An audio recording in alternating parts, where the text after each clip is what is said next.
Hello everyone, welcome to Eklavya study point. आज मैं आप सभी को क्लास 12th हिस्ट्री से जो आपका 6 चैप्टर है भक्ति सूफी ट्रेडिशंस, इसकी इजी एक्सप्लेनेशन करवाने वाला हूँ। न्यू वीडियो है 25-26 सेशन के स्टूडेंट्स के लिए। फ्री नोट्स आपको प्रोवाइड करवा दिए जाएंगे। अगर आपकी कोई भी क्वेरी होती है तो आप मुझे इंस्टाग्राम पे कॉन्टैक्ट कर सकते हैं। यूज़र नेम आप सभी के सामने दिया हुआ है। अगर आप सभी को नोट्स डाउनलोड करने तो उसके लिए आप हमारा टेलीग्राम ग्रुप ज्वाइन कर लें, जो कि है @class12 ESP न्यू ग्रुप। यहाँ पे आपको time to time PDFs provide करवा दी जाएंगी। तो जो अपनी बुक सेकंड है उसका 6 चैप्टर है भक्ति सूफी ट्रेडिशंस। तो देखते हैं इसमें क्या बताया गया है। NCERT से आपका सबसे जो पहला टॉपिक है वो है a mosaic of religious beliefs and practices. तो आइए देखते हैं। इसमें बेसिकली हम इंडिया के अंदर भक्ति ट्रेडिशंस वगैरह के बारे में हम समझने वाले हैं। रिलीजियस चैप्टर है थोड़ा सा ये, तो आइए देखते हैं। मेन आइडिया क्या है ड्यूरिंग दिस हिस्टोरिकल फेज।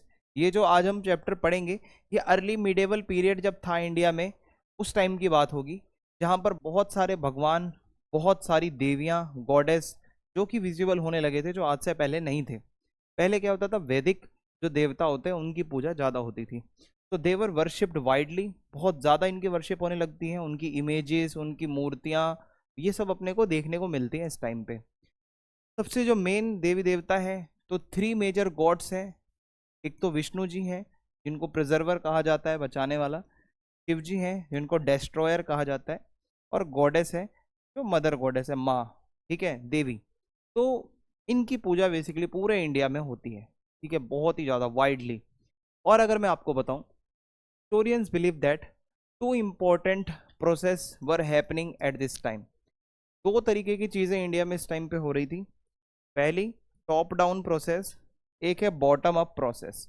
ये दोनों को मैं आपको अच्छे से समझाऊंगा। देखो, सबसे पहले टॉप डाउन प्रोसेस को समझो। Spreading Brahmanical ideas. देखो, ब्राह्मणिकल आइडियाज का मतलब होता है ब्राह्मण्स के आइडियाज, जो वैदिक ट्रेडिशंस हैं। तो इस टाइम पे क्या हो रहा था, जो अपने पुराण वगैरह हैं, जो रिलीजियस स्टोरीज हैं गॉड्स के बारे में, उनको लिखा गया सिंपल संस्कृत में, ताकि जो विमेन हैं और जो शूद्र लोग हैं, जो सबसे नीचे आते थे उस टाइम पे, वो भी उसको समझ सकें। तो इससे क्या है, हिंदू रिलीजियस आइडियाज और ज़्यादा स्प्रेड हुए। क्योंकि पहले जो पुराण वगैरह लिखी गई थी बहुत टफ लैंग्वेज में थी, तो समझ में नहीं आती थी किसी को। एक्सेप्टिंग लोकल बिलीव्स, ये है बॉटम अप प्रोसेस। पहले तो टॉप टू बॉटम, कि भाई बड़े आइडियाज़ को छोटे से छोटे बंदे तक पहुंचाओ। फिर है bottom up process. At the same time जो ब्राह्मण्स थे वो local customs, local rituals, local देवी देवताओं को भी एक्सेप्ट करने लगते हैं। So they reworked or reshaped these ideas and added them into the broader religious structure। एक broader जो हिंदुइज्म टर्म है उसके साथ ही लोकल देवी देवताओं को जोड़ दिया जाता है। तो इससे क्या है, एक ब्लेंड हो गया, एक मिक्स हो गया बड़ा और स्मॉल ट्रेडिशन का। बड़ा ट्रेडिशन जो ब्राह्मणिकल ट्रेडिशन जो हिंदूज का है, चल रहा है, और इसके अलावा एक स्मॉल ट्रेडिशन जो लोकल लेवल पर चल रहा है, ठीक है। ग्रेट ट्रेडिशन मतलब जो फॉर्मल हिंदुइज्म है, वेद पुराण संस्कृत वाला जो रिलीजन चल रहा है। लिटिल ट्रेडिशन छोटा ट्रेडिशन, यानी कि लोकल गांव के लेवल पर जो देवी देवता होते हैं। फॉर एग्जाम्पल मैं आपको बताऊं तो जगन्नाथ टेम्पल का नाम आप सभी ने सुना होगा। 20th सेंचुरी तक जो वहाँ के जो मेन देवता हैं पुरी के, उनको जगन्नाथ कहा जाता है, लॉर्ड ऑफ द वर्ल्ड, इस जगत के नाथ। तो ये आप सभी ने इनका मंदिर देखा होगा, उड़ीसा में है, पुरी में, ठीक है। तो जगन्नाथ जी को माना जाता है विष्णु जी का ही एक अवतार। बट उनके कुछ लोकल रूट्स भी हैं। ट्राइबल लोग उनको पूजते थे पहले, रीजनल वो देवता थे, ठीक है। बाद में क्या हुआ, मेन स्ट्रीम हिंदुइज्म में इनको ऐड कर दिया गया, ठीक है। तो ये एक एग्जाम्पल है ब्लेंड कैसे होता है, छोटे ट्रेडिशन को कैसे आप बड़े ट्रेडिशन के साथ ब्लेंड करते हो। एक और आपको एग्जाम्पल देता हूँ, देवी जी की वर्शिप। बहुत से गाँव में अगर आप चले जाओ तो आपको ऐसे एक पत्थर और उसके ऊपर सिंदूर पोता हुआ दिखेगा। बहुत से प्लेसेस पे लोग क्या करते हैं, देवी की पूजा करते हैं एक पत्थर के ऊपर गेरुआ कलर का सिंदूर लगा के। ये दिखाता है कि जो लोकल गॉडेस है वो बहुत पॉपुलर थी, लोकल लेवल पे देवी की पूजा होती थी। Incorporation into main stream Hinduism, होता क्या है, ये जो लोकल देवी देवता थे, ठीक है, इनकी कोई फिक्स आइडेंटिटी नहीं थी, इनकी कोई फिक्स फॉर्म नहीं थी, ये कैसे हैं। तो इनको धीरे धीरे धीरे धीरे बड़ा जो एक हिंदू धर्म है अपना, हिंदुइज्म है, जो पुराणिक ट्रेडिशन है, जो वैदिक रिलीजन है, उसमें ऐड किया गया। तो these local goddesses often given a new identity, फिर इनको जब ऐड किया गया तो इनकी एक नई आइडेंटिटी आई, ठीक है, जिनको विष्णु जी और शिव जी की वाइफ के रूप में बताया गया। वो बोला गया कि लक्ष्मी जी जो है वो विष्णु जी की वाइफ होंगी, और जो पार्वती जी हैं देवी, वो शिव जी की वाइफ होंगी।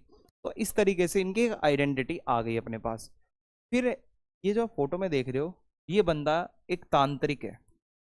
तंत्र मंत्र आपने सुना होगा। तांत्रिक लोग ज्यादातर देवी की पूजा करते हैं, ठीक है, देवी को पूजते हैं। तो ये दिखाया गया तांत्रिक प्रैक्टिसेस, तंत्र। तो the worship of the goddess, यानी कि देवी की पूजा करना, उसको तांत्रिक प्रैक्टिसेस भी कहा जाता है। तो तंत्र क्या है? एक स्पिरिचुअल पाथ होता है जहाँ कुछ स्पेशल रिचुअल्स होते हैं, कुछ मंत्र होते हैं जो जपते हैं, कुछ मेडिटेशंस होती हैं। ये थोड़ा सा डिफरेंट है। तो होता क्या है तांत्रिक प्रैक्टिसेस में, इसमें इंडिया के बहुत सारे एरियाज में ये प्रैक्टिसेस होती हैं। तांत्रिक लड़का भी हो सकता है, तांत्रिक एक विमेन भी हो सकती है। Caste and class differences were often ignored.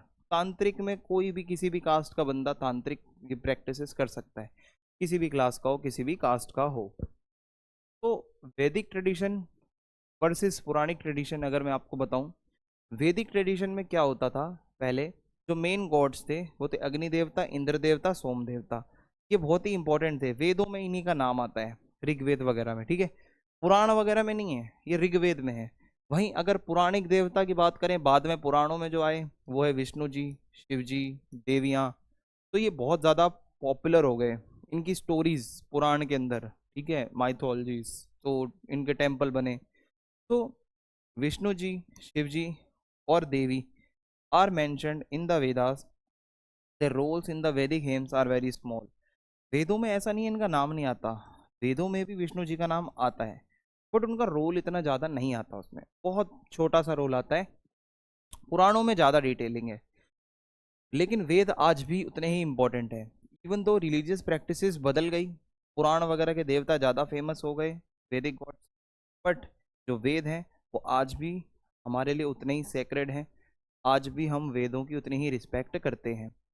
Clash between traditions हुआ क्या कि जो वैदिक ट्रेडिशन के फॉलोवर्स हैं, जो वेदों में मानते हैं, वो बहुत स्ट्रिक्ट पूजा पाठ करते हैं, रिचुअल्स करते हैं, यज्ञ करते हैं, ठीक है, मंत्र को उच्चारण करते हैं, और वो जो भी जैसे तांत्रिक प्रैक्टिसेस वगैरह है उसको क्रिटिसाइज करते हैं, कहते हैं भाई तांत्रिक प्रैक्टिसेस वगैरह गलत है। लेकिन जो तांत्रिक लोग होते हैं वो वेदों को इग्नोर करते हैं। समझ रहे हो, क्लैश चल रहा है, एक दूसरे को ये लोग इग्नोर कर रहे हैं।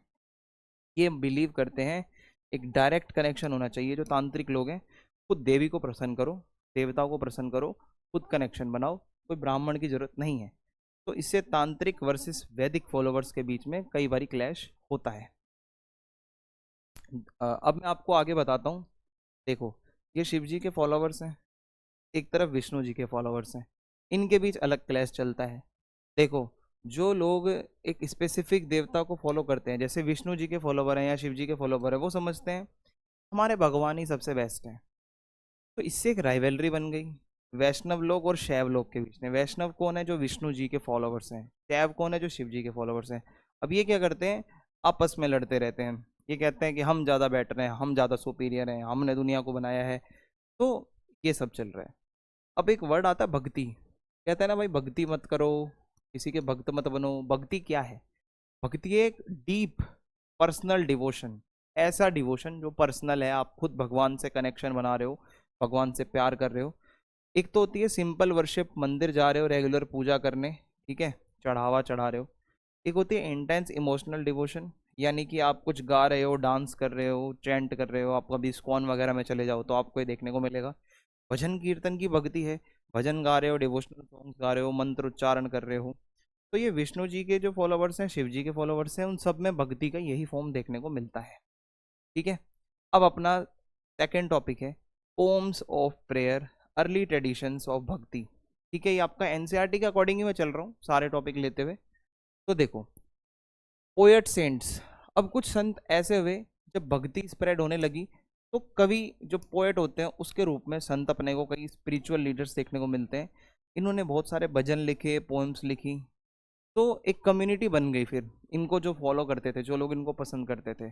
और धीरे धीरे धीरे धीरे ये जो भक्ति है इसी को इन संतों ने ही फेमस करा। अब देखो ब्राह्मण्स का क्या रोल होता है भक्ति ट्रेडिशन में। तो in many bhakti traditions Brahmins still have an important role as intermediate, यानी कि भगवान से जोड़ना है तो भगवान को जोड़ने के लिए ब्राह्मण चाहिए, एक इंटरमीडिएट चाहिए जो आपकी बातों को भगवान तक रखेगा। तो अभी भी ब्राह्मण्स का रोल था। तो बेसिकली दो तरीके की भक्ति इंडिया में देखने को मिलती है, सरगुण भक्ति, निर्गुण भक्ति। अब इसमें डिफरेंस देखो क्या है, सगुण और निर्गुण।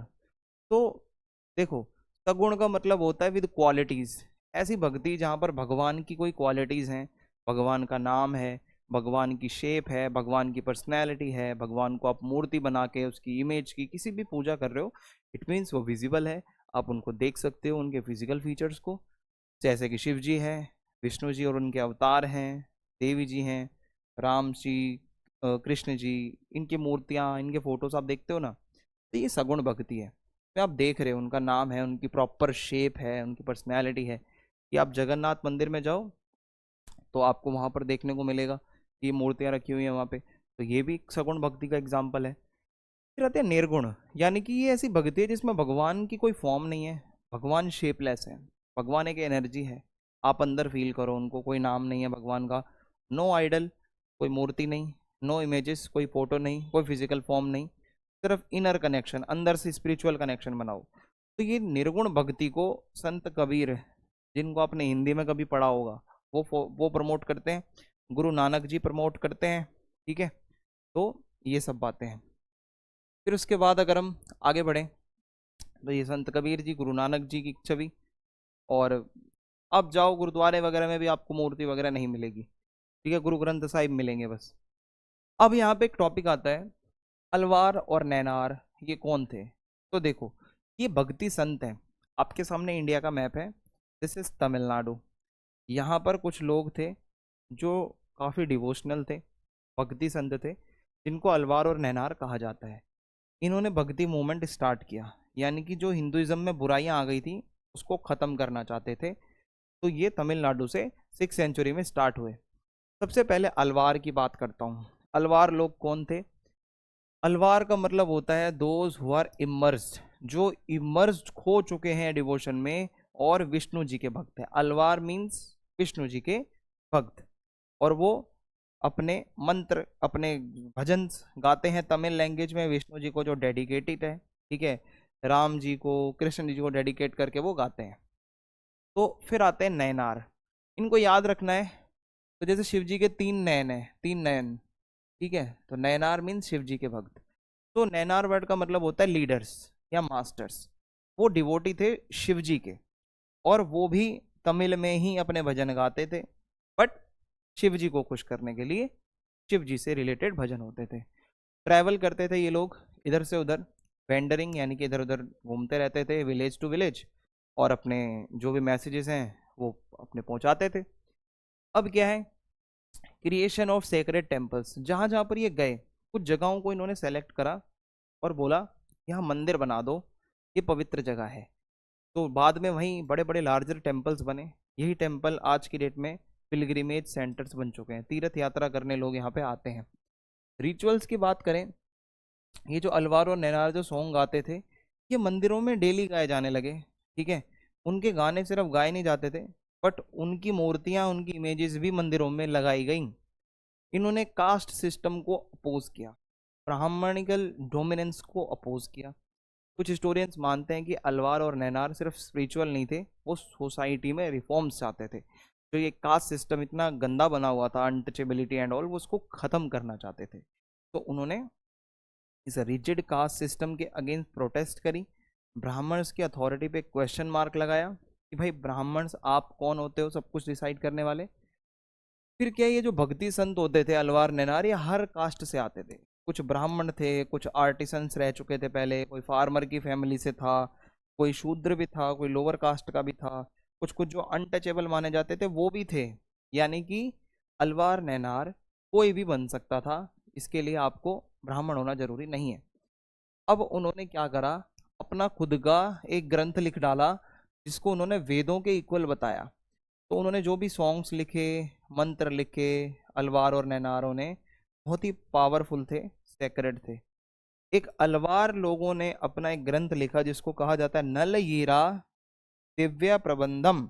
इसका मतलब होता है 4000 डिवाइन वर्सेस, यानी कि एक देवता विष्णु जी के लिए हमने 4000 श्लोक मंत्र लिखे हैं। वो इतना बड़ा ग्रंथ है।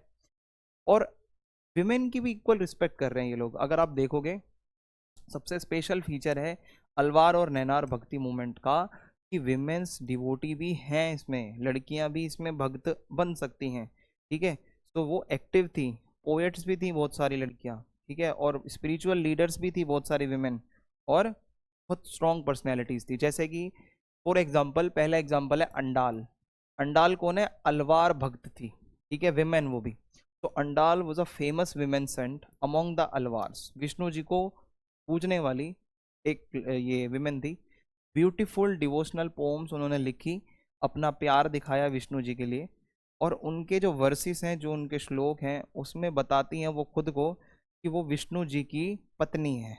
प्यार दिखा रही हैं, अपना डिवोशन, इमोशन, लव, सरेंडर कर रही हैं खुद को। तो उनकी जो भी उन्होंने लिखा वो आज भी मंदिरों में गाया जाता है, स्टिल उनकी रिस्पेक्ट होती है, उनकी मूर्तियां लगी हुई हैं। सेकेंड एग्जाम्पल है नयनार का। वहां पर भी एक विमेन है, करैक्कल अम्मैयार। करैक्कल अम्मैयार एक विमेन डिवोटी है लॉर्ड शिवा की, और वो बहुत ही फेमस थी। उन्होंने एक्सट्रीम एसेटिज्म, यानी कि सब कुछ छोड़ दिया, अपनी लाइफ का सारा कंफर्ट, अपनी फैमिली, सब छोड़ दिया, पैसा वैसा। और वो बहुत ही रिस्पेक्टेड संत मानी जाती है नैनार ट्रेडिशन में। उनकी पोएम्स को, उनकी हेम्स को प्रिजर्व करके रखा गया, आज भी शिव जी के मंदिरों में गाया जाता है। ठीक है, तो ये जो विमेन है, इन्होंने अपनी फैमिली को छोड़ा, अपने सोशल रोल्स को छोड़ा, marriage, motherhood, house hold duties सब छोड़ छाड़ कर ये आई। और सिर्फ ये नन्स नहीं बनी, ठीक है, ये इन्होंने एक इंडिपेंडेंट स्पिरिचुअल सीकर बन के सच को ढूंढा। इधर उधर पूरे एरिया में ये लोग जाते थे, अपने मैसेजेस को पहुंचाते थे। तो early political background in early Tamil Nadu होता क्या था? अराउंड द फर्स्ट मिलेनियम सी, वहाँ पे चीफ हुआ करते थे छोटे छोटे। मैंने आपको बताया था चोल, चेर, पांडेस।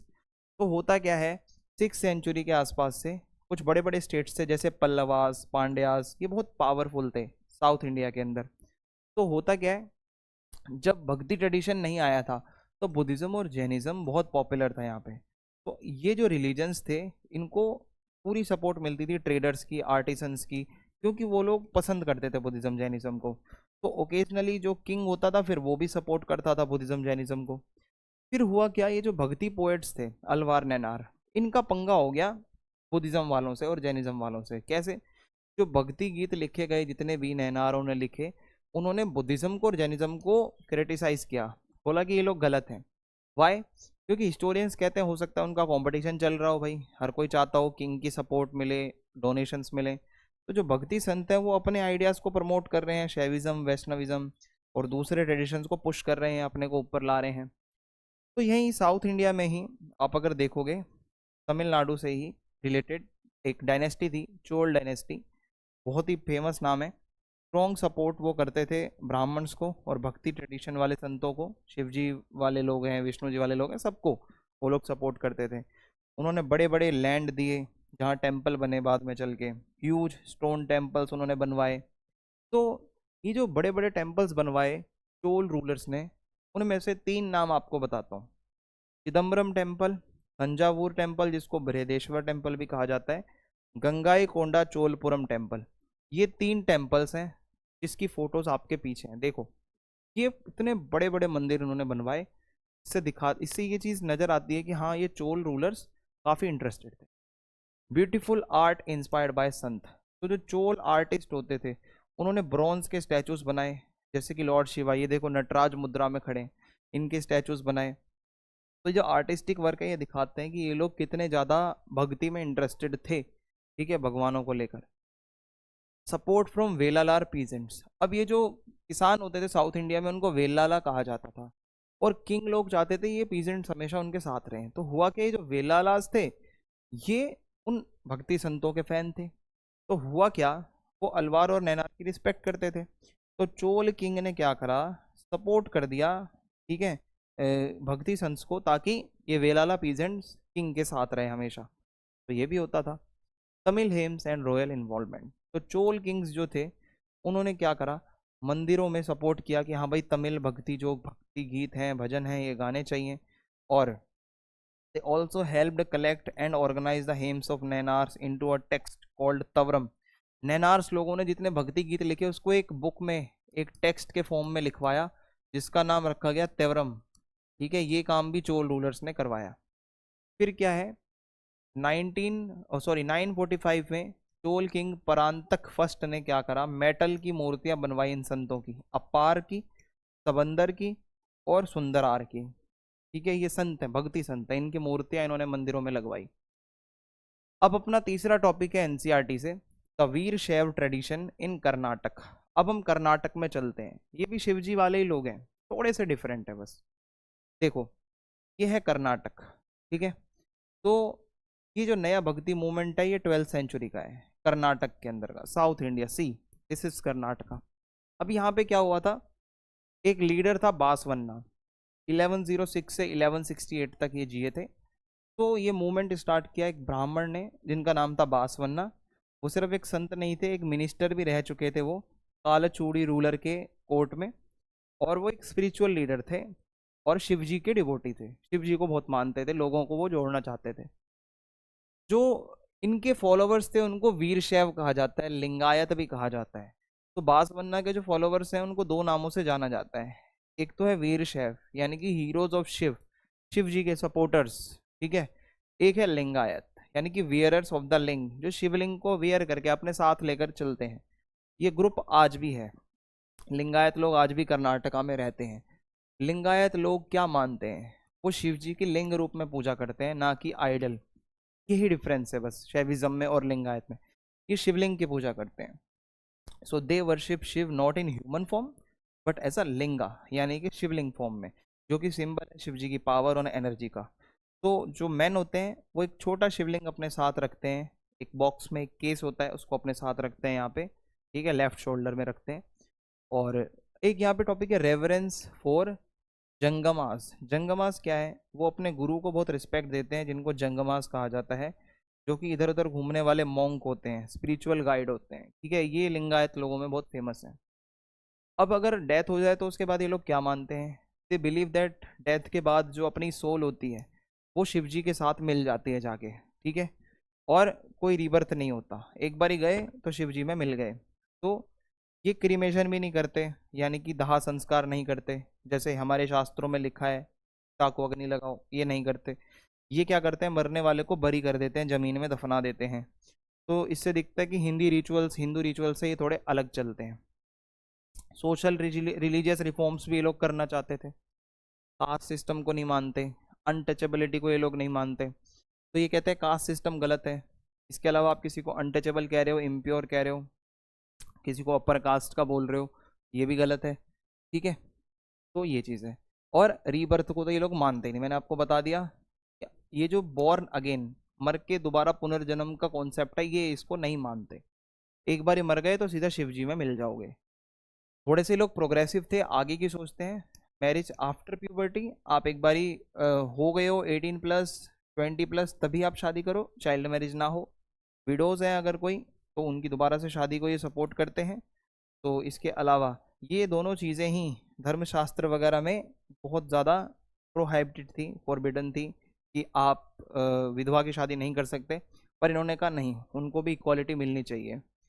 इनकी जो टीचिंग्स है उनको वचन कहा जाता है, मेन सोर्स ऑफ नॉलेज। ये जो लिंगायत लोगों की जो चीज़ें आज हम जान रहे हैं, उन्होंने कुछ लिखा जिसको वचनास कहा जाता है।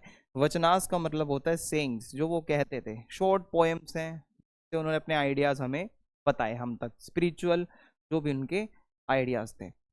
तो ये कन्नड़ लैंग्वेज में इन्होंने लिखे अपने वचन, मैन और वुमेन दोनों ही वचन को लिखते थे। तो ये दिखाते हैं कि जेंडर इक्वालिटी कितनी अच्छी है इसके अंदर, ठीक है।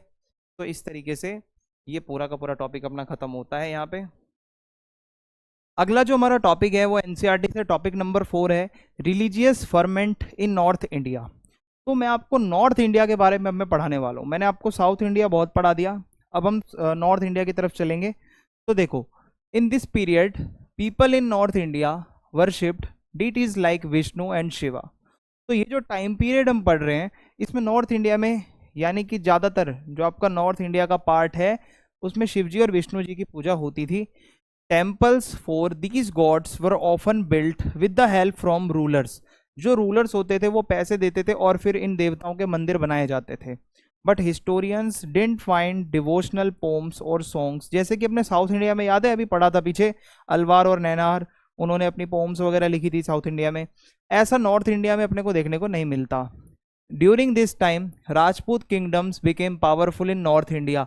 तो भक्ति मूवमेंट के टाइम पे जो राजपूत किंगडम्स थे, ये वाला जो एरिया है बेसिकली, वो बहुत ही इन्फ्लुएंशियल थे। और राजपूत किंगडम्स में जो ब्राह्मण होते थे, जो पंडित होते हैं, जो प्रीस्ट होते हैं, वो बहुत ही इंपॉर्टेंट पोजीशंस पे थे और ज़्यादातर रिचुअल्स वही करवाते थे और एडमिनिस्ट्रेटिव ड्यूटीज़ में भी वो बहुत आगे थे। तो there was no strong challenge to the Brahmins authority from within. Brahmins को कोई भी चैलेंज नहीं कर सकता था इस टाइम पीरियड में, ये हम कह सकते हैं। Some non Brahmanical religious groups were also becoming popular. इस टाइम पे कुछ ब्राह्मण ना होते हुए भी कुछ लोग ऐसे थे जो बहुत पॉपुलर हो रहे थे। नाथ, जोगी और सिद्ध, ये लोग क्या होते थे, ये थोड़े से क्राफ्टमैन और वीवर कम्युनिटीज से आते थे। काम इनका भी वही था, ये कुछ इस तरीके से दिखते थे। आप मेरे पीछे इनकी फोटो देख सकते हो। नाथ, जोगी, सिद्ध, ये एक संत महात्मा ही इनकी कैटेगरी है। 13th सेंचुरी में क्या हुआ, इंडिया में टर्किश रूलर्स आए, ठीक है, और इन्होंने दिल्ली सल्तनत को स्टैब्लिश किया। दिल्ली सल्तनत के बारे में आपने सुना होगा, कुतुबुद्दीन ऐबक, अलाउद्दीन खिलजी, तुगलक, ये सब आपने कभी बचपन में सुना होगा। तो इसके आने से क्या हुआ, राजपूत किंगडम्स वीक हो गए, ठीक है, और जो ब्राह्मण थे वो भी वीक हो गए। एंड इस पीरियड में क्या हुआ, बहुत बड़ा कल्चरल और रिलीजियस चेंज देखने को मिलता है। इसी टाइम पर इंडिया में सूफी लोग भी आ गए। सूफी कौन होते हैं, मुस्लिम्स में संत महात्मा होते हैं जो स्पिरिचुअल टीचर्स होते हैं, ठीक है, ये मुस्लिम्स के लोग हैं सूफी, ठीक है।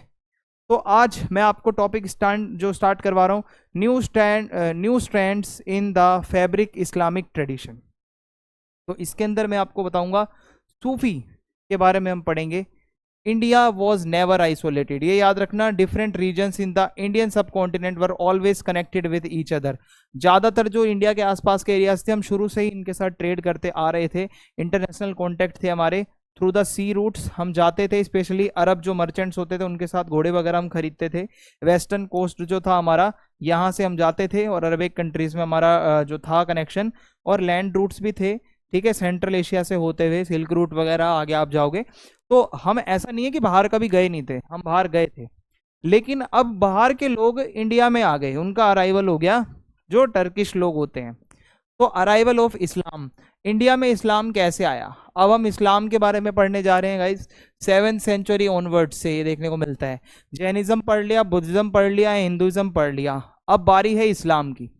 7th सेंचुरी में इस्लाम जो है वो इंडिया में आया, और मतलब ये समझ लो कि ये कैसे आया, ट्रेड के थ्रू ये लोग आए और कल्चरल कॉन्टेक्ट्स बने, ये आए, मिलिट्री इन्वेजन्स करे, कुछ लोगों ने अपनी मिलिट्री स्ट्रॉन्ग बनाकर वहाँ पे अटैक कर दिया इंडिया के कई पार्ट्स पे, और सेटलमेंट्स पे अटैक कर दिया इन्वेड करके। तो इस तरीके से इस्लाम इंडिया में आया।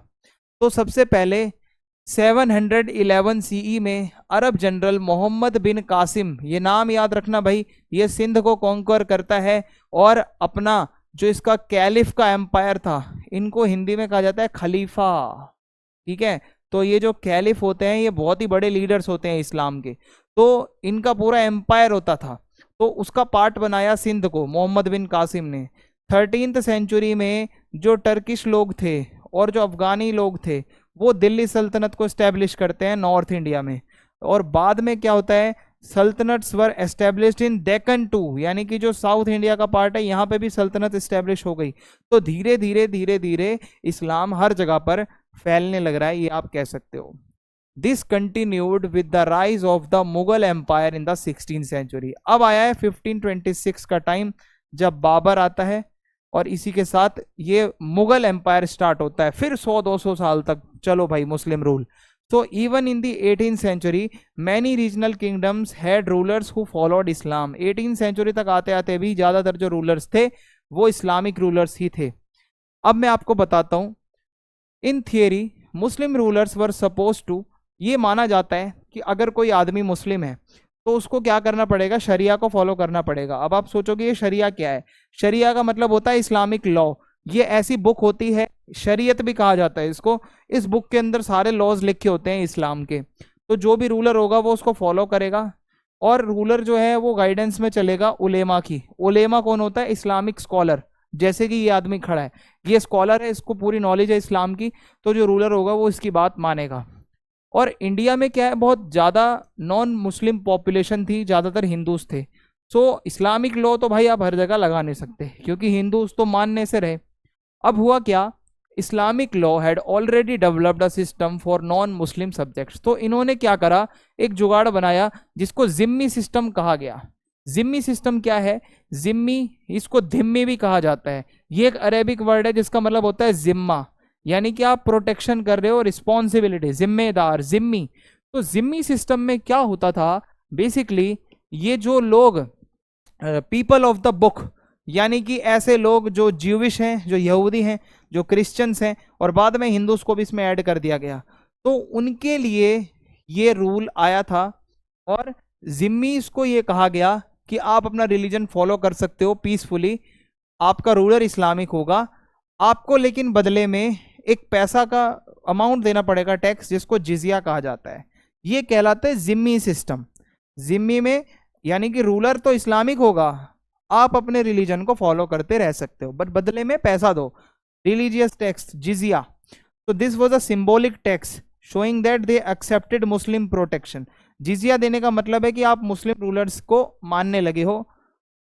बदले में मुस्लिम रूलर कहता था मैं आपकी प्रोटेक्शन करूंगा, ठीक है, आपकी लाइफ की, आपकी प्रॉपर्टी की, आपके रिलीजन की, आपको फ्रीडम ऑफ वर्शिप दूंगा, आप जिस मर्जी की पूजा करो, आप जिस मर्जी जमीन पर रहो, जो मर्जी बिजनेस करो, बस आप बदले में टैक्स दे दो, जिजिया। तो टेक्निकली हिंदूज तो पीपल ऑफ बुक में नहीं आते, क्योंकि पीपल ऑफ बुक में ज्यूविश और क्रिश्चियंस ही आते हैं, लेकिन हिंदूज को भी इसमें ऐड कर दिया गया। ये एक स्ट्रेटेजिक डिसीजन था, एक इसको ट्राई कर रहे थे ये लोग, क्योंकि मोस्ट ऑफ द पॉपुलेशन तो हिंदू थी। तो रूलर्स को पता था कि इम्पॉसिबल है कि उनको कन्वर्ट तो आप सबको कर नहीं सकते इतने बड़े लेवल पे। तो उनको क्या किया, उनको जिम्मी का स्टेटस दे दिया कि भाई उनसे जिजिया टैक्स ले लो, और पैसा का पैसा भी आ जाएगा, और वो हमें एक्सेप्ट भी कर लेंगे। फिर जब मुगल एम्परर आए, तो स्पेशली जो अकबर था, उसने क्या करा कि उसने जिजिया टैक्स को अबॉलिश कर दिया। उसने जिजिया टैक्स को ही खत्म कर दिया। कहता है नहीं, ये गलत है, नाजायज है। They didn't just treat Hindus as protected people, but saw themselves as rulers of all Indians, not just Muslims.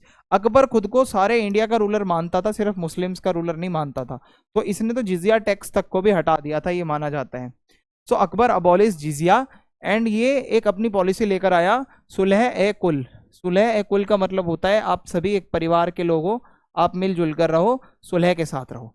Letter emperors, बाद के जो एम्परर आए, औरंगजेब, वो वापस से जिजिया लगा देता है। भाई इस बंदे ने तो मंदिर तोड़वा दिए, इसने जैन मंदिर, बहुत हिंदू सारे मंदिर इसने तोड़वा दिए, सिख लोगों के साथ भी इसने बहुत बुरा बुरा किया है। तो Islam didn't remain limited to kings and rulers, it spread widely across India among all section of society. ये इस्लाम सिर्फ रूलर्स से नहीं लड़ना चाहता था, इस्लाम पीजेंट, आर्टिसन, मर्चेंट्स, वॉरियर, सबको चाहता था कि इस्लाम में कन्वर्ट हो जाएं, सारे के सारे लोग सब इस्लामिक रूल के अंडर आ जाएं, ये इनका एम था। तो मोस्टली जो मुस्लिम्स होते हैं वो 5 बातें फॉलो करते हैं जो भी इस्लाम को फॉलो करता है। सबसे पहला होता है शहादा। शहादा का मतलब होता है फेथ, यानी कि एक ही अल्लाह में विश्वास रखना, और मोहम्मद जो है उनका प्रोफेट है, ठीक है। ये इनका पहला वो है जो सभी को मानना ही मानना है। फिर आते हैं नमाज, सलत, यानी कि प्रेयर करना, 5 टाइम दिन में नमाज पढ़ना, ये एक मुस्लिम का कर्तव्य है। फिर है जक़ात। जक़ात का मतलब होता है चैरिटी का काम करना, यानी कि दान दक्षिणा देना गरीब लोगों को। चौथा काम होता है सोम। सोम को मतलब होता है फास्टिंग करना, रोजे रखना रमजान के महीने में। फिर उसके बाद आता है हज। हज का मतलब है पिलग्रिमेज, तीर्थ यात्रा, मक्का की यात्रा करना जीवन में एक बारी इफ पॉसिबल। ये 5 बातें हैं जो हर मुस्लिम को माननी होती हैं, ठीक है। और मुस्लिम्स भी 2 तरीके के होते हैं, एक होते हैं शिया और एक होते हैं सुन्नी, ठीक है। शिया और एक होते हैं सुन्नी। सुन्नी कौन होते हैं? जो मोहम्मद साहब की सुन्नत को मानते हैं, यानी कि जो मानते हैं मोहम्मद साहब ने जो बातें बताई, शिया कौन होते हैं? ये थोड़े से इनकी स्टोरी डीप है, ये अलग एक सेक्ट है, ये आप इतना डीप जाने की जरूरत नहीं है, बस थोड़ी सी प्रैक्टिसेस दोनों की अलग हैं। सो ये सुन्नी है, ये शिया है, कुछ इस तरीके से दिखते हैं, ठीक है। तो मुस्लिम्स भी दो तरीके के होते हैं। Local traditions influence Islam. Many people who converted to Islam brought local culture, language and traditions into their practice of faith. जो लोग इस्लाम में कन्वर्ट हो गए वो अपने प्रैक्टिसेस, अपने कल्चर को भी फॉलो एज इट इज करते रहे। तो एक ब्लेंडेड वर्जन आया इस्लाम का नया, जहां पे इंडियन एलिमेंट्स भी जुड़ गए इस्लाम के अंदर, ठीक है। Example, the खोजाज। खोजाज कौन होते हैं? The Khojas were followers of the Islamic sect Shia. They use local languages and poetic forms to spread Islamic teachings. इन्होंने पोएम्स का यूज किया इस्लामिक टीचिंग्स को स्प्रेड करने के लिए।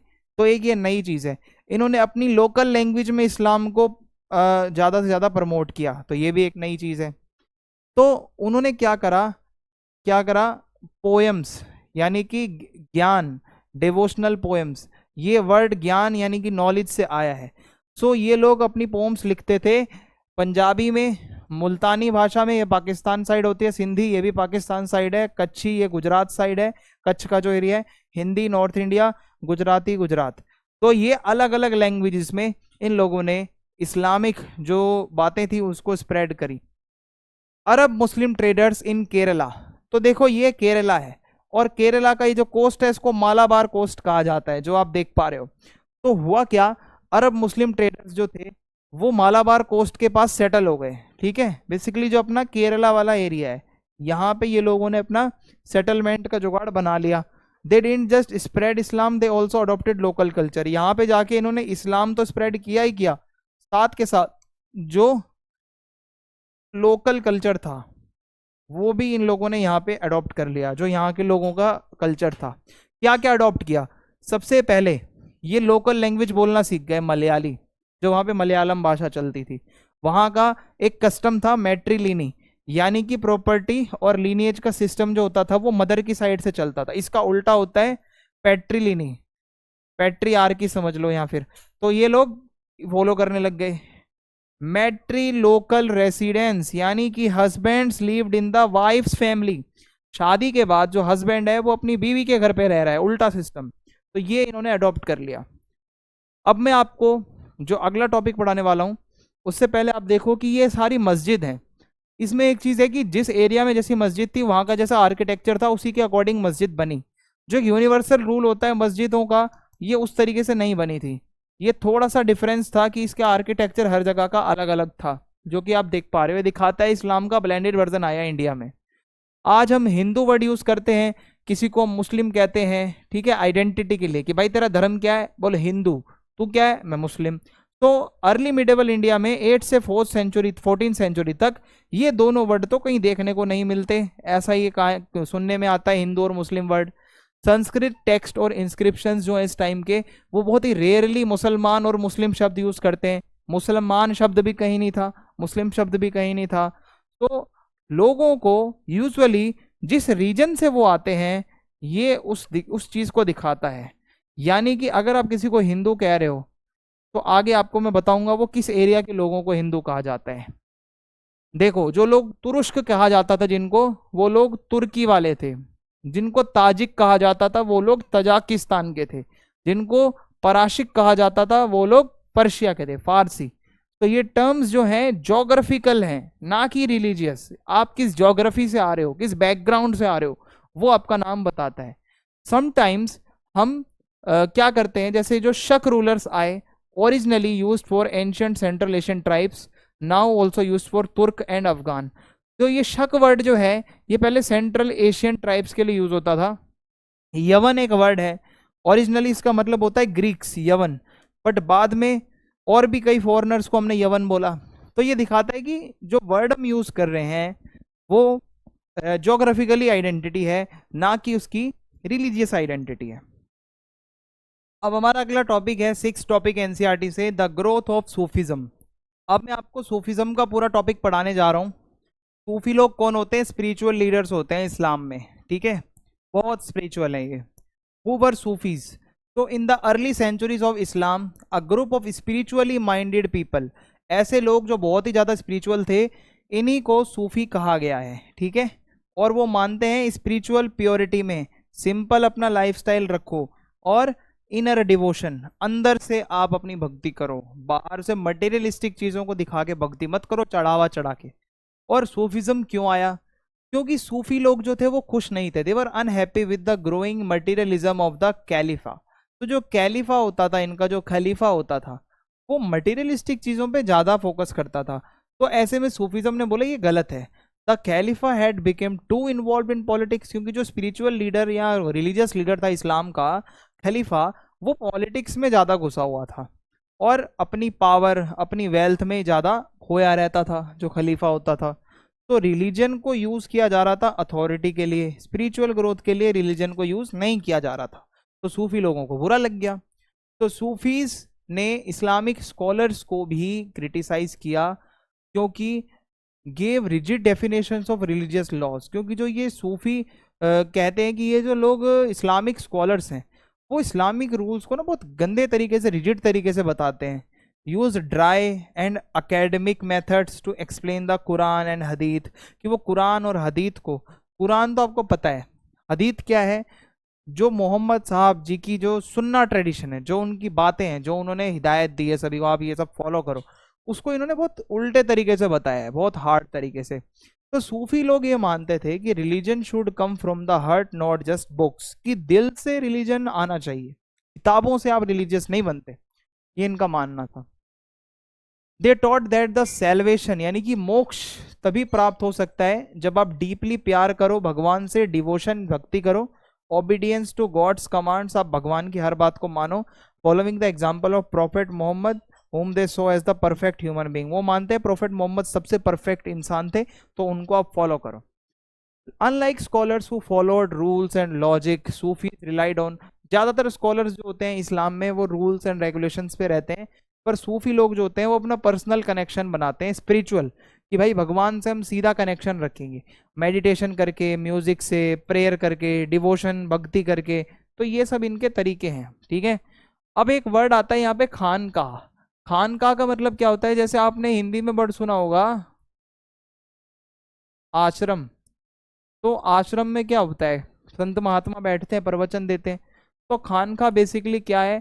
सूफियों का एक स्पेस है, एक प्लेस है, स्पिरिचुअल लॉज है। यहाँ पे क्या है कि सूफी लोग रहते थे, सूफी लाइफ का सेंटर था, जो टीचिंग्स जितनी दी जाती थी वो खानकाह में दी जाती थी। हर खानकाह का एक हेड होता था, एक मास्टर होता था, जिसको कहा जाता था शेख, अरेबिक वर्ड है, और पीर और या फिर मुर्शिद। कहते हैं, आपने एक वर्ड सुना होगा पीर बाबा, है ना, या सुना होगा पीर बाबा की दरगाह, ये भी आपने सुना होगा, जहाँ पर हरी चद्दर चढ़ाते हैं। तो ये जो दरगाह है, पीर बाबा है, ये सारे यही तो हैं जो पीर होते हैं, मुर्शिद होते हैं, ठीक है।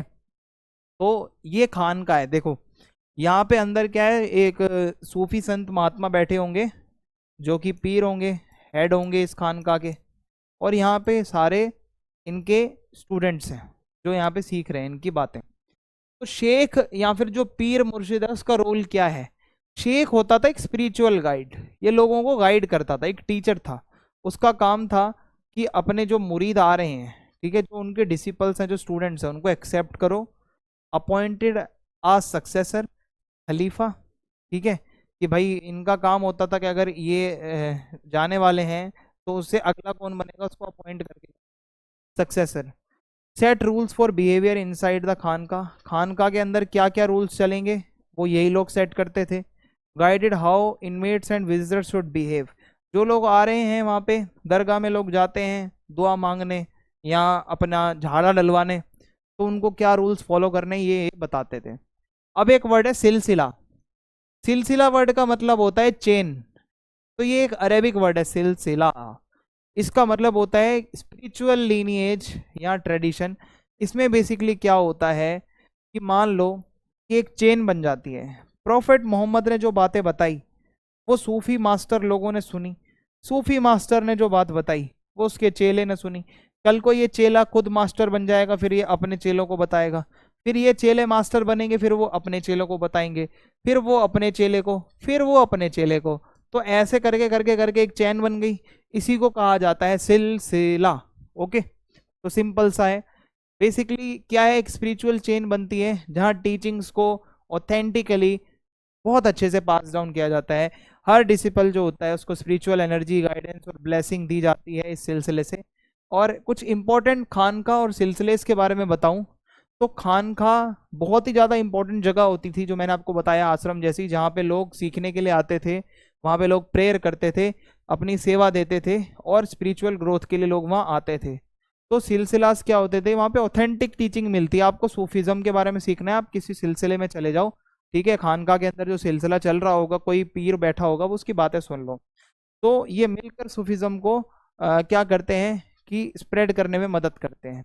What happened after sheikhs death, मान लो कोई शेख है, कोई पीर बाबा की डेथ हो गई, तो होगा क्या, वो जहाँ पे डेथ होगी वो उसका मकबरा बन जाएगा, टॉम्ब, और वो फिर एक प्लेस ऑफ डिवोशन बन जाएगा, वो भक्ति का सेंटर बन जाएगा और उसको दरगाह कहा जाएगा। दरगाह का मतलब यही होता है, जब किसी पीर की डेथ हो जाती है तो उसके उस स्थान को दरगाह कहा जाता है। दरगाह एक पर्शियन वर्ड है जिसका मतलब होता है कोर्ट, यानी कि as in the court of the king और डिवाइन प्रेजेंस, यानी कि एक ऐसा स्थान जो बहुत दैवीय है, डिवाइन है। ओके, फॉलोवर्स फिर इस दरगाह पे आएंगे रिस्पेक्ट दिखाने, प्रेयर करने और ब्लेसिंग्स लेने। तो ये दरगाह कुछ आपने इस तरीके से देखी होगी, यहाँ पे एक चद्दर चढ़ाई जाती है, चारों तरफ लोग घूमते हैं और टच करते हैं, बस ये दरगाह है। आपने देखी होगी, बहुत दरगाह होगी आपके आसपास। उर्स या उर्स, उर्स का मतलब क्या होता है, किसी संत महात्मा की डेथ एनिवर्सरी। तो जब डेथ होती है किसी शेख की तो उसको उर्स कहा जाता है, यानी कि वेडिंग। अब भाई डेथ को वेडिंग से क्यों जोड़ा जा रहा है, देखो ये एक सिंबलाइज करता है कि संत महात्मा की डेथ तो हुई है पर वो गॉड से जाके मिल गया है। तो it is seen not as an end, इसको एंडिंग नहीं मानी जाती डेथ को, बट ये एक एक स्पिरिचुअल यूनियन हो गया है, जैसे कि एक डिवाइन मैरिज, जैसे शादी एक बंधन है। अब जो हमारे पीर जो जा रहे हैं, ऊपर पहुंच गए होंगे, वो भगवान से मिल गए, उनसे शादी हो गई अब उनकी, ठीक है। तो उर्स के मौके पे दरगाह पे लोग आते हैं, प्रेयर करते हैं, कवालियां गाते हैं, ठीक है, और खाना बांटते हैं, लंगर चलता है और ब्लेसिंग लेते हैं और चले जाते हैं। अब यहाँ पे एक वर्ड है पिलग्रिमेज, इसको कहा जाता है जियारत। ये जियारत एक अरेबिक वर्ड है, जहां पे आप दरगाह पे जब किसी के तीर्थ यात्रा करने जाते हो, जियारत करने जाते हो, तो वो अरेबिक वर्ड है। लोग मानते हैं संत महात्मा जो है वो मरने के बाद और गॉड के पास चले जाते हैं। तो जब आप उनकी दरगाह पे जाओगे तो आपकी जो भी इच्छाएं हैं वो जल्दी पूरी होंगी। तो डिवोटीज वहां जाते हैं ब्लेसिंग लेने, कि हमें पीस मिले, गाइडेंस मिले, हमें माफ करना, कोई हमसे पाप हुआ हो। और लोग कुछ अपनी हेल्थ के लिए जाते हैं, कोई अपने बच्चे प्राप्ति के लिए जाता है, कोई पैसे के लिए जाता है, कोई कहता है कि मैं बीमार चल रहा हूँ, मुझे ठीक कर दो पीर महात्मा। तो धीरे धीरे over the time Sufi Sant were regarded as वली। वली का मतलब औलिया, औलिया, औलिया का मतलब होता है भगवान का दोस्त। तो इन पीर महात्माओं को माना जाता था ये भगवान के दोस्त होते हैं। सिग्निफिकेंस ऑफ दरगाह, सोसाइटी में दरगाह की क्या वैल्यू है। देखो दरगाह एक तो सेंटर है रिलीजियस डिवोशन का, वहां पे लोग आ रहे हैं, सोशल हार्मनी, हर धर्म के लोग वहां पे आ रहे हैं, और वहाँ लोकल फेस्टिवल्स हो रहे हैं, लोग अपनी स्पिरिचुअल हीलिंग के लिए आ रहे हैं, मेडिटेट करने के लिए आ रहे हैं। वहाँ पे राजा महाराजा भी आते हैं, वहाँ पे बड़े बड़े नोबल्स भी आते हैं, कॉमनर्स भी आते हैं, विमेन भी आती हैं, आर्टिजन्स भी आते हैं, फार्मर भी आते हैं, हर तरीके के हर तबके के लोग दरगाहों पर आते थे, ठीक है, ये आप याद रखिएगा। ज्यादातर जो सूफी लोग होते थे, ठीक है, वो रहते थे खानका के अंदर, मैंने बता दिया है आपको। ये प्लेसेस जो होते थे खानका बहुत ऑर्गेनाइज होते थे, बहुत पीसफुल होते थे। यहाँ पे क्या होता था, शेख या फिर पीर रहते थे और अपने मुरीदों के साथ बातचीत करते थे, सिंपल। अब देखो, some mystics rejected the khanqahs lifestyle and created their own radical path. कुछ सूफी ऐसे भी होते हैं जिन्होंने क्या करा कि खानका में रहने से मना कर दिया, और इनमें से आते हैं मेंडिगेंसी, यानी कि इधर उधर भटकने वाले, भीख मांग के अपना गुजारा करने वाले लोग। सेलिबेसी, यानी कि जो लोग शादी नहीं करते, और मतलब ये लोग क्या करते हैं कि बिल्कुल अकेले रहते हैं, ब्रह्मचर्य। एक्सट्रीम एसेटिज्म, यानी कि बिल्कुल एकदम संत महात्मा बन जाना डिसिप्लिन में जाके, और एक दुनिया भर के कंफर्ट छोड़ देना। कोई रिचुअल ना मानना, ना किसी रिलीजन को मानना, इनको अलग अलग नामों से जाना जाता है। एक तो होता है कलंदर, कलंदर होते हैं जो इधर उधर वेंडरिंग लोग होते हैं, इधर उधर घूमते रहते हैं। रहते हैं मदारी, सुना होगा ना, दमादम मस्त कलंदर, तो वो कलंदर वही है। मदारी ये कौन है, स्पिरिचुअल वेंडरर्स हैं, ये भी इधर उधर घूमते हैं। मलंग, इसमें भी आपने सुना होगा, मलंग मलंग दम दम मलंग, ठीक है, धूम मूवी का गाना है, तो ये मलंग वर्ड। हैदरीज, तो हैदरी कौन होते हैं, often performed act of endurance और फिजिकल फीट्स, यानी कि ये भी एकदम लगे रहते हैं मेडिटेशन में और वो सब, मतलब ये समझ लो ये इधर उधर भटकते रहते हैं। तो इन्हीं को कहा जाता है, दो तरीके के लोग हैं, बेशरिया और बाशरिया। बेशरिया, बे का मतलब होता है ना, एक वर्ड है बे, बेशरम। क्या होता है बेशरम, जो रूल्स नहीं मानता, तो ये ट्रिक हो गई। बे का मतलब होता है जो शरिया को नहीं मानते, रूल को नहीं मानते, बे शरम बे शरिया। और शरिया क्या है, इस्लामिक लॉ। और बा शरिया कौन है, इसका उल्टा हो गया, जो शरिया को मानते हैं। तो बे शरिया समझ में आ जाएगा आपको, बेशरम, ठीक है। दो तरीके के लोग हैं। These mystics believed in direct connection with God without needing rituals and rules। ये लोग मानते हैं डायरेक्ट कनेक्शन बनाओ, मिस कॉल मत मरवाओ किसी और से बीच में, आप खुद डायरेक्ट गॉड को कॉल करो। They often provoke society to question religious authority and social norms। कि आप रिलीजियस अथॉरिटीज पे क्वेश्चन मार्क लगाओ, पूछो कि ये है तो ये क्यों है। और बहुत ही कंट्रोवर्शियल है, they were respected by some for their simplicity and spiritual courage. ये जितनी हिम्मत दिखाते थे और जितने ये लोग सिंपल रहते थे, तो इनकी उतनी ही ज्यादा इज्जत होती थी। अब अगला टॉपिक था Chishtis in the subcontinent. Chishtis, Chishti कौन होते हैं भाई, चिश्तियों के बारे में समझते हैं। सूफी संत होते हैं। चिश्ती एक बेसिकली सिलसिला है, यानी कि एक चेन है, चिश्ती नाम दिया गया है उसका। तो इसमें पीर और उसके फॉलोवर्स हैं। तो ये जो चिश्ती लोग होते हैं वो जिस तरीके से दिखते हैं, जो आप अपने बैकग्राउंड में देख पा रहे हो, तो समझो क्या है। कुछ मेजर टीचर्स के नाम बताता हूं मैं आपको। शेख मोइनुद्दीन सिज्जी, 1235 में इनकी डेथ हुई थी। इनकी दरगाह अजमेर में है, जाते हैं लोग अजमेर में दरगाह में, अजमेर शरीफ। ख्वाजा कुतुबुद्दीन बख्तियार काकी, 1235 दिल्ली में है इसकी दरगाह। शेख फरीदुद्दीन गंजे शकर, 1265 पाकिस्तान के अजोधान में इनकी दरगाह है। शेख निजामुद्दीन औलिया, ये तो दरगाह भाई किसने नहीं सुनी होगी, मतलब इस दरगाह में, अगर आप रॉक स्टार मूवी देख लो, उसमें एक वो सॉन्ग आता है कुन फाया कुन, वो इसी दरगाह का है। उसमें एक लाइन भी आता है, या निजामुद्दीन औलिया, ठीक है। तो अगर आपने वो गाना सुना है तो ये वही निजामुद्दीन औलिया है। कौन है, सूफी संत हैं, दिल्ली में इनकी दरगाह है। और शेख नसीरुद्दीन चिराग ए दिल्ली, ये भी दिल्ली के अंदर एक दरगाह है, चिराग दिल्ली, 1356। तो ये कुछ बड़े बड़े सूफी संत हैं, बहुत फेमस हुए हैं, जिनको बहुत चमत्कारी माना जाता है। निजामुद्दीन औलिया का नाम तो बहुत चलता है। तो अब चिश्ती लोग कैसे आए, तो चिश्ती भी लोग सूफी हैं, और ये बहुत ही ज्यादा इन्फ्लुएंशियल लोग थे, बहुत पावरफुल माने जाते थे। ये 12th सेंचुरी में इंडिया में आए, वो पॉपुलर हो गई क्योंकि इन लोगों ने इंडियन कल्चर को और ट्रेडिशन को अडॉप्ट कर लिया। इन्होंने यहाँ की लोकल लैंग्वेजेस सीख ली, और लोगों को ना, कॉमन लोगों को जल्दी से ये लोग कनेक्ट कर गए, अपनी बातें बता के उनसे कनेक्ट हो गए। तो what was a Chishti khanqah. Chishti खानका का मतलब होता है जहाँ पे चिश्ती लोग रहते थे, ठीक है। तो one of the most famous khanqahs was that Sheikh Nizamuddin Auliya in 14th century. भाई मेरा तो बहुत तगड़ा कनेक्शन है, इसका नाम आता है रॉक स्टार मूवी याद आ जाती है, जो कि वन ऑफ द मेरी फेवरेट मूवी है। रणवीर कपूर का वो पूरा सीन जहाँ पे वो रात गुजारता है, वहाँ पे पूरा वो चलता रहता है, कवाली चलती रहती है, वो पूरा सॉन्ग ही मस्त है एकदम। तो वो दिमाग में आता है, जब भी मैं इसके नोट्स बना रहा था तब भी वही चीज़ याद आ रही थी। फिर है घियासपुर के पास है ये, यमुना रिवर के पास, ठीक है। बहुत तगड़ा माहौल होता है वहाँ पे। और इसके अलावा ये कुछ ऐसे दिखती है अंदर से, जो निजामुद्दीन की दरगाह है। पता है ये एक खास बात इनकी ये लगती है कि जो कट्टर मुस्लिम है ना, वो दरगाहों को नहीं मानते। वो कहते हैं कि यहाँ जाना पाप है। सोचो, मुस्लिम्स का ही है और मुस्लिम्स ही यहाँ नहीं जाते, कौन जाता है फिर? यहाँ पे वो लोग जाते हैं जो हिंदू मुस्लिम एकता पे जोर देते हैं। सूफी संत, मैंने अपनी आंखों से देखा है कि ये दरगाह के अंदर धूप बत्ती करते हैं, जोत जलाते हैं, अगरबत्ती करते हैं, जो कि बेसिकली इस्लाम में मस्जिद वगैरह में नहीं होता, पर ये लोग करते हैं। तो इन्होंने ब्लेंड कर रखा है हिंदुइज्म को थोड़ा थोड़ा जोड़कर, इंडियन कल्चर को बेसिकली मोटा मोटा, और थोड़ा इस्लामिक। तो ये ऐसा सीन है। स्ट्रक्चर ऑफ निजामुद्दीन खान का, निजामुद्दीन जी की खानका पे आप जब दरगाह में जाओगे तो छोटे छोटे रूम्स बने हुए हैं, एक बहुत बड़ा प्रेयर हॉल है, ठीक है, जमात खाना कहा जाता है इसको, यहाँ पे प्रार्थना होती है बेसिकली, नमाज वगैरह, और एक आंगन है, वरांडा है, एक बाउंड्री वॉल है, पूरे कॉम्प्लेक्स को चारों तरफ से घेरे हुए है, एक रूफ टॉप है जहां पर शेख रहा करते थे, ठीक है। तो वहां कौन रहता था, खानका के अंदर शेख और उनकी फैमिली मेंबर रहते थे, और उनके जो डिसिपल जो उनके मुरीद होते थे वो रहते थे, और वहां विजिटर जो आते थे वो ऊपर जाते थे मिलने, खानका में लोग जाते थे वहां पे स्पिरिचुअल गाइडेंस के लिए, ठीक है। जैसे आज प्रेमानंद महाराज जी के पास सब जाते हैं ना स्पिरिचुअल गाइडेंस के लिए, तो जाते हैं यार।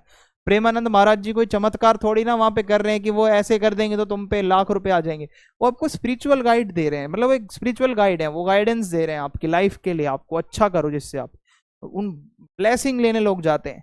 Pray and participate in discussions और म्यूजिक गैदरिंग्स, लोग जाते थे वहां पे, ठीक है, कवाली सुनने। सो एक बार क्या हुआ, जब नॉर्थ इंडिया पे बार बार मंगोल्स का इन्वेजन हो रहा था, तो आसपास के लोग ना खानका में छुपने आ गए थे, शेल्टर लेने। ये दिखाता है कि जो खानका है वो एक रिलीजियस सेंटर नहीं है, साथ साथ वो एक सेफ कम्युनिटी स्पेस था जहां हर कम्युनिटी का बंदा आके रह सकता था। लंगर, लंगर सुना होगा आपने, गुरुद्वारे जी में अगर आप जाओगे, गुरुद्वारे में जाओगे तो वहां पर भी आपको लंगर प्रसाद मिलता है। तो चिश्ती खानका में भी लंगर चलता था, ओपन किचन, फूड सुबह से लेके लेट नाइट तक सर्व होता है, आज भी चले जाओ, जब मर्जी जाओ, सुबह से शाम तक लंगर चलता है। और तू पर वो चलता है, यानी कि जो लोग डोनेशन देते हैं, चैरिटी देते हैं, जो पैसा आता है उससे वो लंगर पूरा चल रहा होता है। तो इससे पता चलता है कि चिश्ती लोग कितने जनरस थे, इक्वालिटी पे विश्वास रखते थे, और कम्युनिटी की वो बहुत केयर करते थे। ये खानका में कौन आता है, तो खानका में हर तरीके के लोग आते हैं सोसाइटी में, soldiers, merchants, traveller, slave, singer, poet, संत महात्मा, हिंदू, योगी, मुस्लिम, कलंदर, रिच, पुअर, हर कैटेगरी के लोग, हर क्लास के लोग यहाँ पे आते थे दरगाहों पर। फेमस विजिटर्स जो कुछ आए हैं, अमीर हसन सिज्जी जो बहुत फेमस पोएट हैं, अमीर खुसरो का नाम सुना होगा आपने, बहुत फेमस पोएट और म्यूजिशियन है, यादुद्दीन बरनी हिस्टोरियन थे, बहुत बड़े हिस्टोरियन। तो ये कुछ फेमस लोग हैं जो यहाँ दरगाहों पर आते थे। Chishti adopted local Indian traditions, जैसा मैंने आपको बताया कि शेख के आगे झुकना, ऐसा यूं करके रिस्पेक्ट में झुकना, ये एक इंडियन कल्चर है। ऑफरिंग वाटर टू विजिटर्स, आने वाले को पानी पिलाना, ये भी इंडियन कल्चर है। Shaving the heads of new initiates, यानी कि अगर कोई नया चेला बनता है वहां जाके तो उसको अपना पूरा सर मुंडवाना पड़ता है, ये भी इंडियन कल्चर है। योगा करते थे ये लोग अंदर, तो इन्होंने पूरा लोकल इंडियन कल्चर अडॉप्ट कर लिया। तो हुआ क्या, शेख निजामुद्दीन औलिया ने अपने बहुत सारे खलीफास को अपॉइंट किया उनके बाद आगे के लिए, और उनको वो अलग अलग इंडिया के कोनों में भेजते थे नए खानका खोलने के लिए, और जिससे सूफियों की जो चिश्तियों की टीचिंग्स है वो हर जगह तक पहुंचे। शेख निजामुद्दीन की डेथ के बाद क्या हुआ, जो उनकी दरगाह थी वो बहुत ही बड़ी एक तीर्थ यात्रा का सेंटर बन गई, पिलग्रिमेज साइट, लोग वहां पे आते थे श्राइन्स पे, और his spiritual ancestors like Khwaja Moinuddin Chishti, लोग अजमेर में भी बहुत जाते हैं, अजमेर शरीफ दरगाह। अब एक वर्ड है जियारत, जियारत का मतलब क्या होता है, बेसिकली तीर्थ यात्रा करना किसी भी दरगाह की, ये पूरे मुस्लिम वर्ल्ड में ये चलता है जियारत का काम। लोग दरगाह में जाते हैं बरकत के लिए कि भाई उनका भला हो, उनको स्पिरिचुअल गाइडेंस मिले, वो हील हो पाए, उनकी प्रॉब्लम सॉल्व हो जाए। तो ख्वाजा मोइनुद्दीन चिश्ती को, जो उनकी अजमेर वाली दरगाह है, ये वही वाले हैं पीर पीर महात्मा, तो गरीब नवाज भी कहा जाता था, यानी कि कंफर्टर फॉर द पुअर, ये गरीबों की मदद करते थे, सिंपल लाइफस्टाइल रहती थी इनकी, और एकदम भगवान में खोए रहते थे, इसलिए ये फेमस थे। अब एक वर्ड आता है कव्वाली, भर दो झोली मेरी, ठीक है, वो तुमने सॉन्ग सुना होगा बजरंगी भाईजान, ये सारे बॉलीवुड में दिखाए जाते हैं। तो कव्वाली क्या है, चिश्तियों का ये एक पार्ट है, पूजा पाठ का एक तरीका है, भगवान को गा के खुश करना, डिवोशनल म्यूजिक गाना, और ये भगवान की प्रेजिंग में गाया जाता था। तो मोहम्मद बिन तुगलक यहाँ पे विजिट करने वाला पहला सुल्तान था, 1324 से लेके 1351 का इसका टाइम था, ठीक है। तो ये इसका टाइम था, और ये यहाँ पे पहला स्कॉलर कह रहा हूँ, पहला सुल्तान था जो आया था दिल्ली आने वाला, और ये दिखाता है कि रॉयल पैट्रोनेज मिली है दरगाह को, अब बड़े बड़े लोग भी आने लगे हैं। एक और बड़ा नाम, मुगल एम्परर अकबर, ये भी बहुत इंस्पायर्ड था सिंगिंग और डिवोशन से। जो तीर्थ यात्रा होती है, जो जियारत होती है, ये अजमेर जाता था। 14 बार अजमेर गया है भाई बंदा, 1562 और 1580 के बीच में। समटाइम्स 2-3 बार तो एक साल में चला जाता था अजमेर, बार बार जाता था ये, ठीक है, बहुत ज्यादा मानता था। और अकबर ने गिफ्ट दिया। अकबर ने क्या गिफ्ट दिया? ये देग है, ठीक है, इसमें बनती है बिरयानी, इसमें बनता है मटन, चिकन। तो इन्होंने, अकबर ने क्या करा कि जब भी जाता था कुछ गिफ्ट देता था, वो डोनेशन देता था। एक बहुत बड़ा कॉल्ड्रोन जिसको देग कहा जाता है 1568 में इसने दिया, जिसमें लंगर बनता था। बहुत ज्यादा मस्जिद वगैरह बनवाए इसने दरगाह के कॉम्प्लेक्स के अंदर। और ये चिश्ती लोग जो होते थे, ये अरेबिक और पर्शियन नहीं, बल्कि दिल्ली में तो ये हिंदवी भी बोलते थे, इनको प्रॉपर हिंदी बोलने आती थी। तो इससे क्या है, ये ऑर्डिनरी लोगों से कनेक्ट हो पाते थे। एक बाबा फरीद हैं, ये बहुत ही फेमस सूफी संत हैं। इन्होंने ना पंजाबी लैंग्वेज को यूज करके अपने बातें लिखी हैं, अपनी ज्ञान की बातें। और जो बाबा फरीद की बातें हैं वो इतनी पावरफुल हैं कि उनको सिखों ने अपनी होली बुक गुरु ग्रंथ साहिब में भी लिखा है। बाबा फरीद जो कि एक सूफी संत हैं, उनकी वाणी उनकी बातें गुरु ग्रंथ साहिब में भी है। कुछ सूफी लोग रोमांटिक लव स्टोरी लिखते हैं, पद्मावत। आपने पद्मावती मूवी देखी होगी, दीपिका पादुकोण रणवीर सिंह की। मलिक मोहम्मद जायसी ने ये लिखा था। इसकी स्टोरी है कि रानी पद्मिनी और राजा रतन सेन की वो प्यार का सिंबल थे, ठीक है, symbol of the soul's journey to reach the God. तो these stories were recited in Sufi gatherings. तो जब समा बांधा जाता था, क्या होता था, जब सभी लोग गैदर होते थे तो ऐसी ही लव स्टोरी सुनाई जाती थी, ठीक है। सूफी पोइट्री, ठीक है, उसके बाद है Sufi poetry in the Deccan South India. यानी कि अब होता क्या है कि जो सूफी लोग हैं वो अपनी पोइट्री वगैरह भी करते थे और डेक्कन में भी करते थे। यानी कि डेक्कन क्या है, बेसिकली जो नीचे का एरिया है आपका, ये वाला। तो यहाँ पे बीजापुर जो कर्नाटक का एरिया है, वहां पे सूफी संत लोगों ने दखनी लैंग्वेज में अपनी पोइट्री वगैरह को लिखा। तो ये दखनी में वहां पे लिखा करते थे। Women's role in Sufi tradition. तो अब ये जो सूफी लोग होते थे, इसमें जो ज्यादातर जो दखनी पोएम्स होती थी वो विलेज की विमेन गाती थी, जब वो अपना डेली का काम करती थी, ठीक है, पिसाई का काम करती थी ग्रेन का, या जब वो चरखा चलाती थी कपड़े बुनने के लिए, वो मतलब कपड़े बनाने के लिए, तो उसमें वो गाया करती थी ये पोएम्स को। तो दो तरीके के गाने होते थे, लूरी नामा, लोरियां, लुलैबीज, शादी नामा, वेडिंग सॉन्ग्स, ये दो तरीके के सॉन्ग्स चलते थे। सूफी एंड द स्टेट रिलेशनशिप।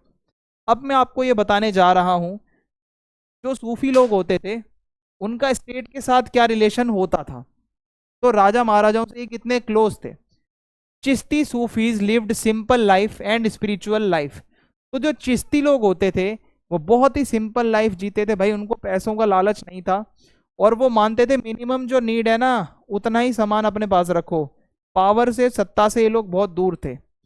तो सूफी लोग डोनेशन भी एक्सेप्ट कर लेते थे पर मांगते नहीं थे। उनको तुम कैश दे दो, खाना दे दो, कपड़े दे दो, जमीन दे दो, टैक्स फ्री, चैरिटी यानी कि कुछ आप दान में दे दो, वो सब चल जाएगा, पर वो मांगते नहीं थे। Important point, Sufi use the money, ये जितना भी पैसा आता था उससे वो लंगर चलाते थे, शेल्टर खानका वगैरह बनाते थे, म्यूजिक जो शाम को समा होता था उसमें वो यूज करते थे पैसा। लग्जरी के लिए वो पैसा यूज नहीं होता था, याद रखना भाई। Why king wanted to connect with Sufis. अब ये जो बड़े बड़े किंग थे ये सूफी लोगों से क्यों कनेक्ट होना चाहते थे भाई? क्योंकि सूफी लोग की रिस्पेक्ट बहुत होती थी कॉमन लोगों द्वारा। सिंपल थे एक तो ये लोग, स्पिरिचुअल थे, ठीक है, मिरेकल माना जाता है ये भाई, ये लोग जादू वादू भी करते हैं, हील कर देते हैं झाड़ा लगा के। तो सुल्तान एंड शरिया हुआ क्या, after setting up the Delhi सल्तनत, जब टर्किश रूलर्स यहाँ पे आए तो वो स्ट्रिक्ट शरीयत लॉ को यहाँ पे इम्पोज नहीं करना चाहते थे यहाँ के लोगों के ऊपर, क्योंकि ज्यादातर इंडिया में लोग थे नॉन मुस्लिम। तो अगर स्ट्रिक्ट मुस्लिम्स के लॉ अगर आप लगा दोगे तो बहुत ज्यादा दिक्कत आ जाएगी। तो इन्होंने क्या करा, सिर्फ उलेमाओं पे डिपेंड ना होकर ये लोग सूफी लोगों की तरफ गए, जो कि डायरेक्ट कनेक्शन मानते थे गॉड के साथ अपना। इन्होंने सूफियों को ज्यादा इंपॉर्टेंस दी और सूफी लोगों के ऊपर लोगों का प्यार बहुत था, ट्रस्ट बहुत था, तो इसलिए ये हुआ। बिलीफ इन औलिया संत, यानी कि लोग विश्वास करते थे भाई संतों में, निजामुद्दीन औलिया वगैरह में।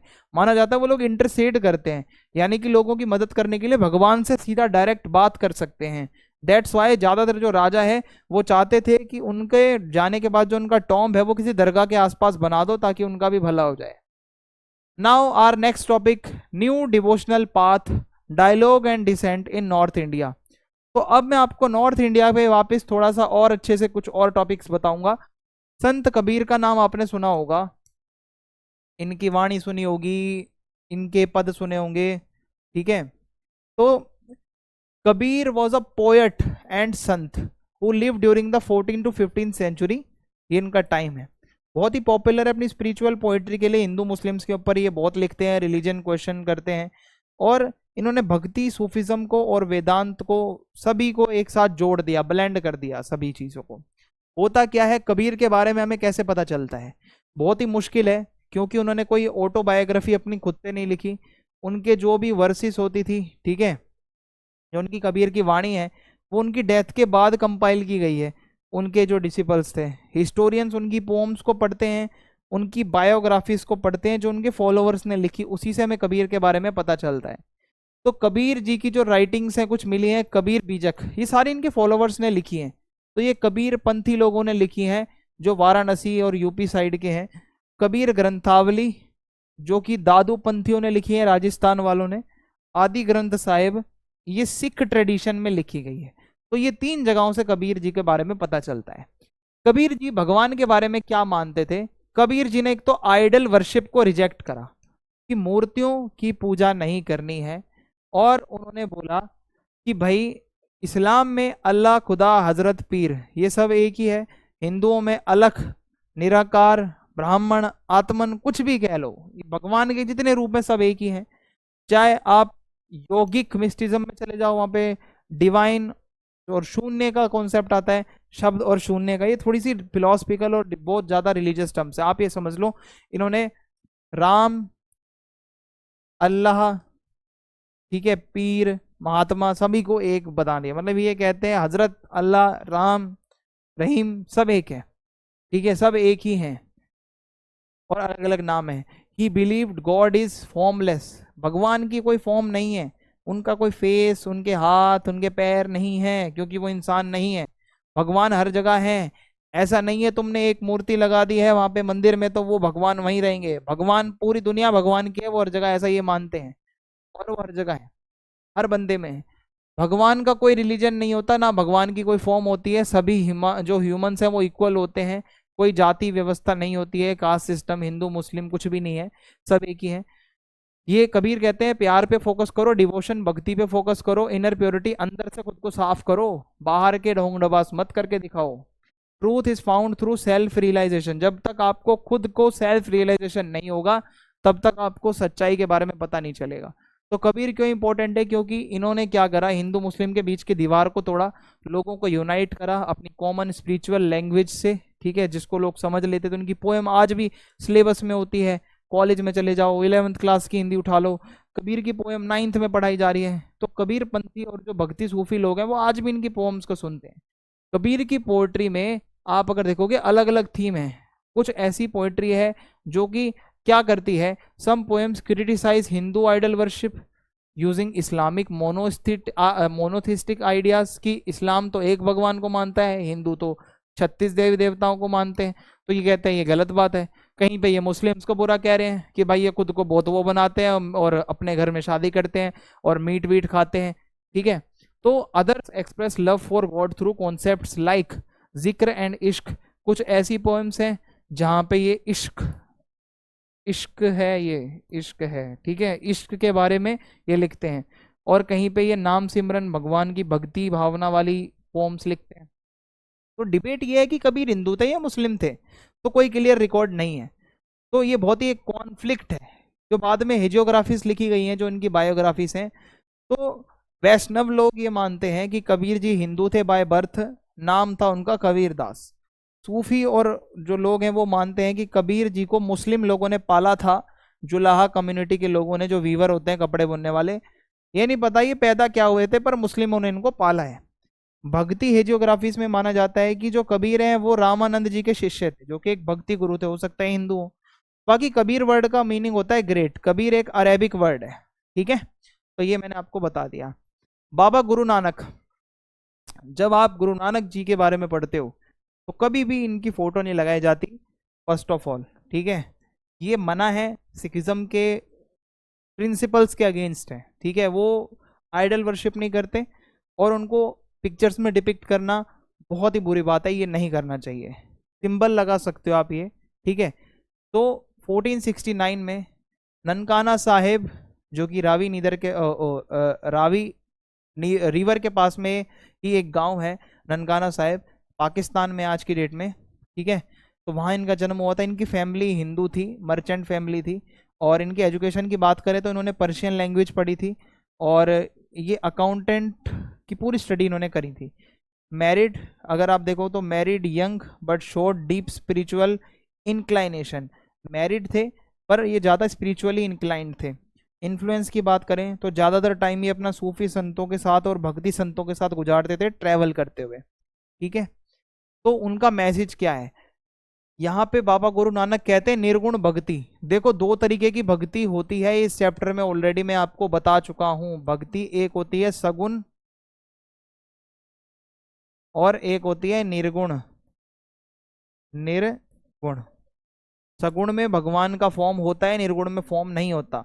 यानी कि आप कोई सेक्रीफाइसेस मत करो, इमेज वर्शिप मत करो, रिचुअल्स और ये बात वगैरह, स्नान वान, ये सब ये मानते नहीं है, रिजेक्ट करते हैं।